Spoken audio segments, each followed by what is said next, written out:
Now, the question we're all here to answer is, did I or did I not kill my wife? The answer is yes. But the question I want each and every one of you to ponder as I provide my testimony is, what would you have done if you were in my shoes? If I were the juror and you were the man on trial? My wife and I have been together for 10 years. We had 3 children. My family was my everything. One day, I came home early from my job as a bank teller. The kids were still at school. I relaxed. I laid down on the couch and watched some football. The new QB, Cornell Johnson, he's the QB for the Browns. He made this amazing play. He juked a 300-pound man and stiff-armed him to the ground. I was ecstatic, right? And I'm doing my celebratory dance and I'm going crazy. And then, as the celebration dies down, I still hear clapping in the other room. So I assume it's my wife. So I go to celebrate with her, and I burst into the room. And imagine my surprise to see her laying in bed with my coworker. I guess Cornell wasn't the only person to score a touchdown that night, right? It took everything in me not to strike him down right there. Instead, I just told him to get the hell out of my house.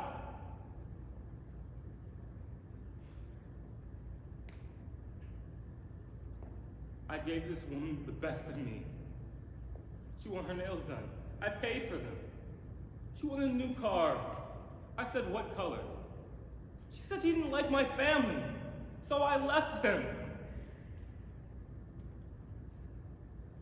She just kept taking and taking and taking, so there was nothing left to take. And then when she took all the material goods, she began to devour all my dignity. How dare she bring that man into our marriage bed? How dare she allow her lust to destroy what we've been struggling to build for 10 years? It just isn't fair!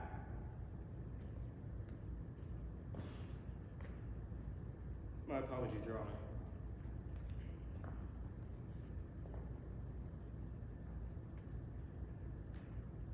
Fast forward a year later. The trust still hasn't been replaced, but we stayed together for the kids. I gave her another chance. The Bible says, turn the other cheek. One day I was picking up my little girl from kindergarten. She asked me the most bizarre question. Daddy, who's Uncle Jimbo? And a familiar sense of dread began to wash over me. What do you mean, sweetie? And she clarified. The man who comes over when you're on business trips and gives us food. At that moment, something snapped. Something that couldn't be replaced. I was going to take my life that night. Then I realized that would just be another thing that she takes from me. She already claimed my life. I can't let her claim my death as well. So I decided to kill her. From that moment on, I began to log all of her movements, from when she woke up in the morning to when she went to sleep at night. 8 o'clock, she got dressed, usually ate some cereal, nothing of substance. 9 o'clock, she drives to work. About 10-mile drive, burns quarter gallon. Now 11 o'clock. Now that's when the wolf sheds the sheepskin. The first 15 minutes, she's eating her bagel, croissant, whatever she gets from the bakery at work. Next 15, she's on her lunch break scrolling through her phone, on TikTok, Instagram, whatever they're on these days. Now the last 30 minutes of her hour break, she's in the car with my coworker Jim. I guess you can imagine what they're doing in there. One night, I went to go to the bathroom. It was about midnight, I had to pee. I saw this strange plastic object in the trash can. And lo and behold, it was a pregnancy test. So not only had she cheated, but she was pregnant with this child.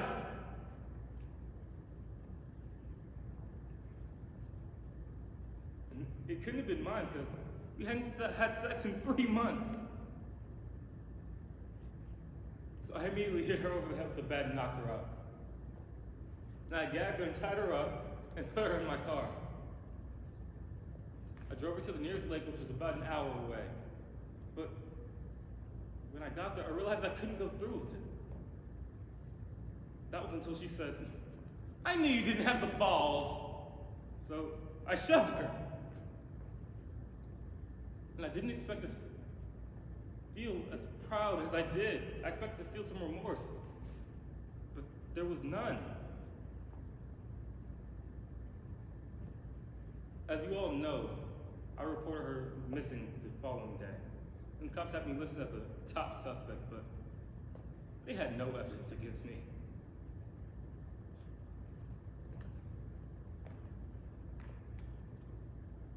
Besides, I couldn't let them arrest me until I finished punishing all of the responsible parties. So I went to the gym where my coworker Jim frequented. Now, mind you, Jim's a pretty large man. Brown hair, easy on the eyes. It's like he lives in the gym. And I don't think I could have gotten a better opportunity. Because Jim was doing the personal best on the bench press machine. 315 pounds. So I waited for him to begin his attempt. And as he began to struggle, I leaned the weight onto his chest. Then I slowly forced it down so it would crush his neck. Did you know that when the neck breaks, it sounds like a number 2 pencil being snapped in half? Maybe Jim would have went a little bit lower on the weight. Maybe if he didn't have sex with my wife, he'd still be alive.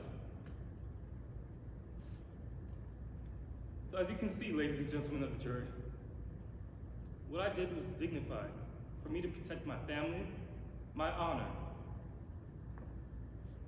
and my dignity. Wait, what do you mean you didn't know about the murder of Jim Cockburn? Oh, well, this is awkward.